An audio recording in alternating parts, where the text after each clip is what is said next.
નમસ્તે, કેમ છો મિત્રો? મુંબઈથી હોટલાઇન ન્યૂઝ માટે હું સંજય શાહ અને આપણે વાત કરવાની છે મહારાષ્ટ્રના ઇલેક્શનની તાજી ઘટનાઓની. મહારાષ્ટ્રની વિધાનસભા ચૂંટણી સૌને આશા હતી ઓક્ટોબરમાં એની તારીખો હશે. હવે ઇલેક્શન કમિશને એક ચોખવટ કરી દીધી છે. મહારાષ્ટ્રનું ઇલેક્શન વિધાનસભા માટે 26 નવેમ્બર પછી થશે. કારણ શું આપવામાં આવ્યું છે? બહુ સરળ છે કે આ વખતે જમ્મુ અને કાશ્મીરમાં પણ વિધાનસભાની ચૂંટણીઓ થવાની છે અને અન્ય રાજ્યો કરતાં વધારે સંવેદનશીલ હોવાથી ત્યાં સુરક્ષા વ્યવસ્થા વધુ તૈનાત કરવાની જરૂર પડતી હોવાથી ઘણો બધો વર્કફોર્સ મેનપાવર ત્યાં લાગશે અને એટલે આ વખતે મહારાષ્ટ્રની ચૂંટણી ઓક્ટોબરની બદલે નવેમ્બરમાં થશે. આ ઉપરાંત ચૂંટણી પંચે જમ્મુ કાશ્મીર સાથે હરિયાણા, એની આસપાસ દિલ્હી અને ઝારખંડ એની ચૂંટણીઓ પણ યોજવાની છે વિધાનસભાની. આ સિવાય વાયનાડની લોકસભાની બેઠક સહિતની અન્ય નાની મોટી બધી જ પેટા ચૂંટણીઓ પણ ખરી.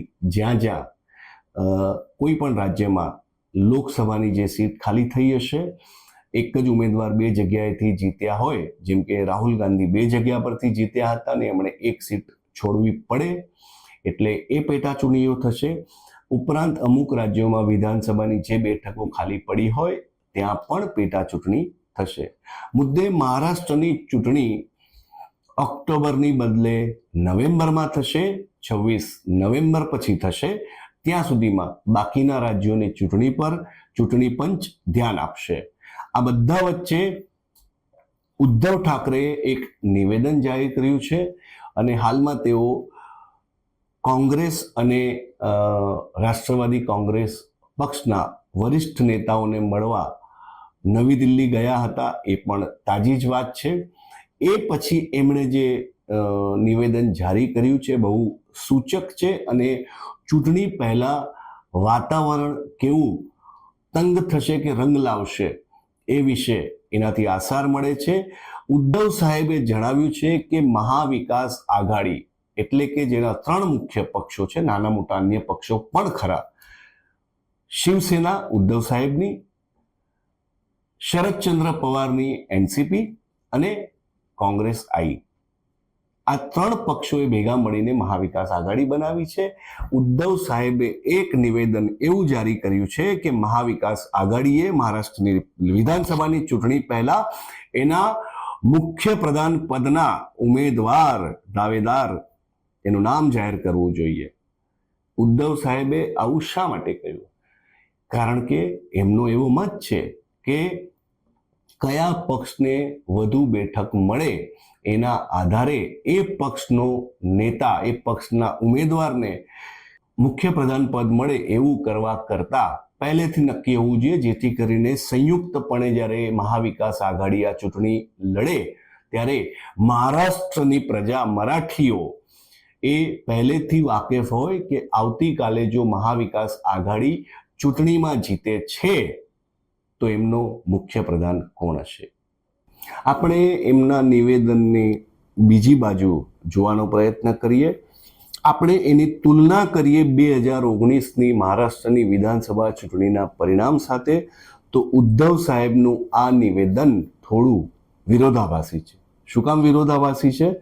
કારણ કે આ વખતે ઉદ્ધવ ઠાકરે એવું કહે છે કે મહાવિકાસ આઘાડીના મુખ્ય પ્રધાન પદના દાવેદારનું નામ અત્યારે નક્કી થાય, પછી ભલે કોઈ પણ પક્ષને, કોંગ્રેસને, એનસીપીને અને શિવસેનાને વધુ સીટ મળે તો પણ મુખ્ય પ્રધાન તો એ જ રહેશે જે અત્યારથી નક્કી થઈ જાય. એમણે સામે એવું પણ કહ્યું છે કે મુખ્ય પ્રધાન પદની નિયુક્તિ કયા પક્ષને વધુ બેઠકો મળી એ આધારે કરવા કરતાં આ રીતે કરીએ તો વધારે યોગ્ય રહેશે મહારાષ્ટ્ર માટે. જ્યારે કે 2019માં શું થયું હતું? શિવસેના અને ભાજપ ત્યારે ભેગા હતા, એનડીએ તરીકે તેઓ વિધાનસભાની ચૂંટણી લડ્યા હતા અને રાજ્યમાં બહુમત મેળવીને સત્તા સુધી પહોંચી ગયા હતા. પછી છેલ્લી મિનિટે થયો ખેલ અને શિવસેનાએ પોતાની સાઈડ બદલી અને એનસીપી, ત્યારે એનસીપી સંયુક્ત હતી અને કોંગ્રેસ સાથે હાથ મિલાવીને વિધાનસભા ચૂંટણીના પરિણામોને રફે દફે કરીને સત્તા હસ્તગત કરી અને ઉદ્ધવ સાહેબ બન્યા હતા મુખ્યપ્રધાન. એ ચૂંટણીમાં શું થયું હતું? એ ચૂંટણીમાં શિવસેના કરતાં વધારે બેઠકો ભાજપને મળી હતી. ભાજપે 152 બેઠકો જીતી હતી અને शिवसेनाएं कट कर दो, भाजपा वहां से कट करेंगे. एक मिनट सर.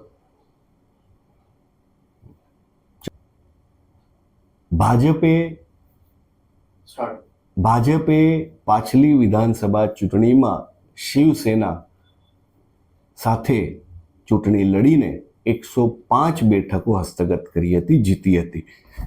એનાથી લગભગ અડધી બેઠકો મળી હતી સંયુક્ત શિવસેનાને, એ હતી 56. એમ છતાં મુખ્ય પ્રધાન પદ મેળવવા માટે ઉદ્ધવ સાહેબે ખેલો કર્યો. એમણે શિવસેનાનો સાથ છોડ્યો અને જે કોઈએ ક્યારેય ધાર્યું કે વિચાર્યું નહોતું એ રીતે શરદચંદ્ર પવાર એમની સંયુક્ત એનસીપી ત્યારની અને કોંગ્રેસ સાથે હાથ મિલાવીને મુખ્ય પ્રધાન પદ અંકે કર્યું હતું. શિવસેના અને ભાજપ જન્મજાત એમના ડીએનએ પ્રમાણે, એમના સિદ્ધાંતો પ્રમાણે બહુ નેચરલ એલાય સાથીઓ ગણાતા રહ્યા છે. બાળા સાહેબ ઠાકરેના સમયમાં, એ પછી અટલ બિહારી વાજપેયી અને અડવાણીના સાથમાં આ બંને પક્ષો લગભગ પા સદી સુધી એકબીજા સાથે ગાઢપણે સંકળાયેલા રહ્યા હતા. દો જિસ્મ એક જાન જેવી એ પરિસ્થિતિ હતી અને ઉદ્ધવ સાહેબ ક્યારેય ભાજપનો સાથ છોડશે એ કોઈએ ધાર્યું નહોતું. હવે આ બંને વાતોને આપણે જો તુલનાત્મક રીતે જોઈએ તો ગઈ ચૂંટણીમાં ભાજપ વધુ બેઠકો મેળવીને મુખ્ય પ્રધાન પદ નિયુક્ત કરવા માટે એકદમ લાયક પક્ષ હતો. ત્યારે ઉદ્ધવ સાહેબે વાંધો ઉઠાવ્યો અને ભાજપને તડકે મૂકી દીધો. આ વખતે ચૂંટણી પહેલાં ઉદ્ધવ સાહેબ એવું કહેવા માગે છે કે કોઈને પણ વધુ બેઠક મળે, મુખ્ય પ્રધાન પદનો દાવેદાર કે એનો ચહેરો તો આજે જ નક્કી થઈ જવો જોઈએ. આવું શા માટે કહેવું પડે છે? ક્યાંક ઉદ્ધવ સાહેબને એવો ભય છે કે એમની શિવસેના શરદચંદ્ર પવારની એનસીપી અને કોંગ્રેસ કરતાં ઓછી બેઠકો જીતશે? હા, બિલકુલ શક્ય છે.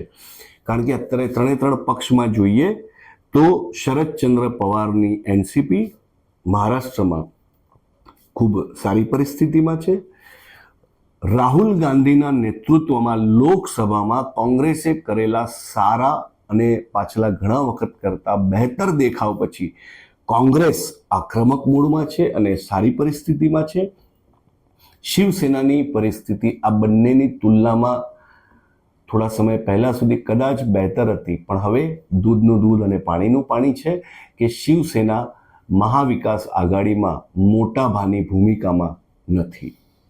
સામે પક્ષે ઉદ્ધવ સાહેબની શિવસેના અને એકનાથ શિંદેની શિવસેના, બંનેના નેતાઓ ઘડીકમાં અહીં ઘડીકમાં અહીં હજી કરી રહ્યા છે.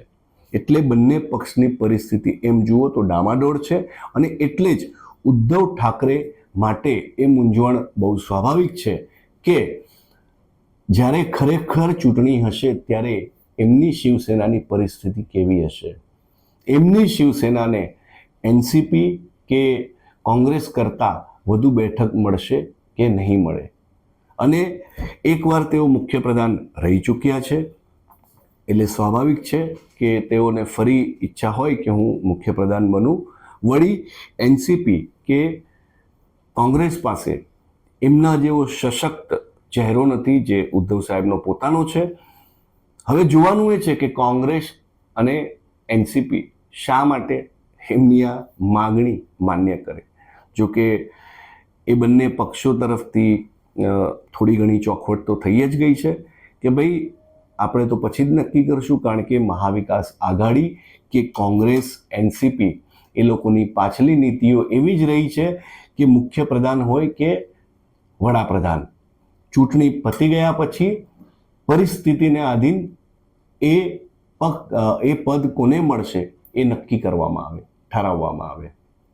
રાષ્ટ્રીય સ્તરે, રાજ્ય સ્તરે જે પક્ષોએ આ નીતિ ઘણા લાંબા સમયથી ચલાવી હોય એ શા માટે ઉદ્ધવ સાહેબની આ માગણીને માન્ય કરે? બની શકે છે આ એક મુદ્દે ત્રણેય પક્ષો વચ્ચે ગજગ્રાહ વધે, ખૂબ રસાકસી થાય, ખૂબ ખેંચતાણ થાય.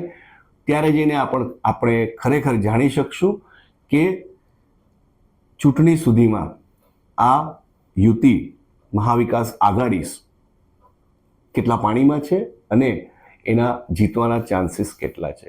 પણ મહારાષ્ટ્રના લોકલ પોલિટિક્સની વાત કરીએ તો પરિસ્થિતિ બહુ પ્રવાહી છે. ઉદ્ધવ સાહેબની પરિસ્થિતિ થોડીક મૂંઝવણભરી છે. એમને આ બંને પક્ષો કેવી રીતે ટ્રીટ કરશે એ હમણાંથી કહી શકાય એમ નથી. પણ આગે ગોરખ જાગે. હજી ઓગસ્ટ અડધો થયો છે, આખો સપ્ટેમ્બર બાકી છે, હવે તો ઓક્ટોબર પણ બાકી છે, કારણ કે ઇલેક્શન થશે નવેમ્બર એન્ડમાં. ત્યાં સુધીમાં મહારાષ્ટ્રમાં ખાસ્સા ખેલ પડવાના છે અને કોંગ્રેસ એનસીપી ઉદ્ધવ સાહેબની માગણી માન્ય કરે એની શક્યતા લગભગ નહીવત છે. છતાં આપણે જોતા રહીશું આગળ શું થાય છે અને પરિસ્થિતિમાં કેવા પલટા આવે છે. તો આ હતા મહારાષ્ટ્રની વિધાનસભા ચૂંટણીની તૈયારીના થોડાક પડઘા, થોડીક પરિસ્થિતિ. મુંબઈથી હોટલાઇન ન્યૂઝ માટે હું સંજય શાહ.